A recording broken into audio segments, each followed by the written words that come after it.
मित्र हो, 5 राज्याच्या निवडणुका झाल्या आणि या निवडणुका संपतात आपले पंतप्रधान महोदय सांगू लागले, चला आता काटकसर करा, सोनं खरेदी करू नका, डिझेल पेट्रोल जास्त जाळू नका वगैरे वगैरे. म्हणजे साधारणपणे देशावर येत असलेल्या किंवा आलेल्या संकटाची त्यांनी आपल्याला देशवासियांना जाणीव करून दिली. 5 राज्याच्या निवडणुका होईपर्यंत मात्र हीच मंडळी वारे माप उधळण करीत सुटलेली होती, उधळपट्टी करीत सुटलेली होती. प्रचारासाठी मंत्री नेत्यांची वाहनं अगदी मुक्तपणे इंधन जाळत धावत सुटलेली होती.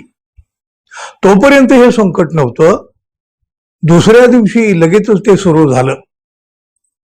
राष्ट्रीय संकटामध्ये प्रत्येक नागरिकांनी त्याग करायला हवा हे मान्य, पण हे राष्ट्रीय संकट सुद्धा आपल्या सोयीने येत असतं का हो? पंतप्रधानांनी नागरिकांना काटकसर करण्याचं आवाहन केलं. हे आवाहन केल्यानंतर देशभरातून केवढी मोठी टीका झाली. ही टीका काटकसरीचं आवाहन केलं म्हणून नाही झाली, याची सुरुवात स्वतःपासून करावी यासाठी झाली.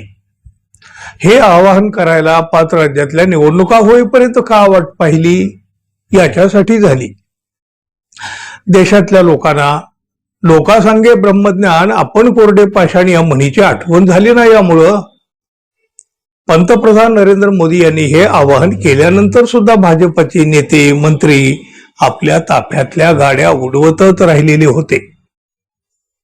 भारतीय जनता पक्षाचे प्रदेशाध्यक्ष रवींद्र चव्हाण आणि भाजपाचे एक मंत्री गिरीश महाजन हे एका लग्नासाठी विमानाने गेले. भाजपाच्या एका मंत्र्यांनी तर उद्या हे चालत जायला सांगतील, सुरक्षा रक्षकाला सुद्धा खांद्यावर घेऊन यावं लागेल असं म्हणत चक्क थट्टा केली हो. उधळपट्टी करणाऱ्या अनेक नेत्याचे फोटो सुद्धा व्हायरल झाले, व्हिडिओ व्हायरल झाले. स्वतः पंतप्रधान लगेच 3-4 देशाच्या दौऱ्यावर निघून गेले. चला, ते देशाच्या हितासाठी गेले असं आपण म्हणूया. इकडं महाराष्ट्रामध्ये आपले मुख्यमंत्री देवेंद्र फडणवीस एक दिवस बुलेटवर बसून विधान भवनामध्ये गेले. त्याची केवढी चर्चा, त्याच्या मोठ्या बातम्या झाल्या. विरोधकांनी त्याला एक दिवसाचं नाटक म्हटलं. सोशल मीडियावरच्या प्रतिक्रिया तर तशाच होत्या. एक दिवस बुलेट, दुसऱ्या दिवसापासून त्यांच्याही ताफ्यातल्या गाड्या उडायला लागल्या. भले ताफ्यातल्या गाड्यांची संख्या काही कमीही केलेली असेल, मग एक दिवस बुलेटवर जाऊन काय साध्य झालं बरं? प्रसिद्धीसाठी मात्र त्याचा उपयोग झाला हे मात्र नक्की. त्यानंतर हे मुख्यमंत्री म्हणाले, मोदी साहेबांनी सांगितले तशी काटकसर करायला हवी. अगदी खरं आहे. राष्ट्रीय संकट उभं राहतं तेव्हा प्रत्येकानं त्यागाला तयार असायलाच हवं. पंतप्रधान यांच्या आवाहनाचा आदर करायलाच हवा. पण मग त्या घोषणाचं काय झालं हो? भक्त मंडळी घोषणा देत असतात ना, मोदी है तो मुमकिन है, मोदी है तो मुमकिन है. मग आता लोकांनी काटकसर करावी अशा अपेक्षा कशासाठी?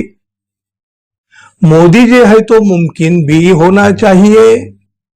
म्हणजे भक्तांच्या त्या घोषणेला काही तरी अर्थ उरायला नको का? मोदी है तो मुमकिन है, मग आता या संकटामध्ये मुमकिन गेलं कुठं? या घोषणा आता का दिल्या जात नाहीत बरं? मोदी है तो मुमकिन है. आणि समजा असं जर काय असेल तर मग आता जनतेला आवाहन कशासाठी? मोदी है तो मुमकिन है ना, मग हा प्रश्न कशासाठी? तुम्ही काय म्हणाल मित्रांनो?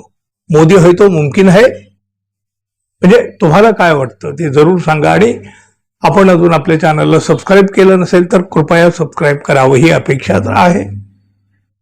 धन्यवाद. पुन्हा भेटू. नमस्कार.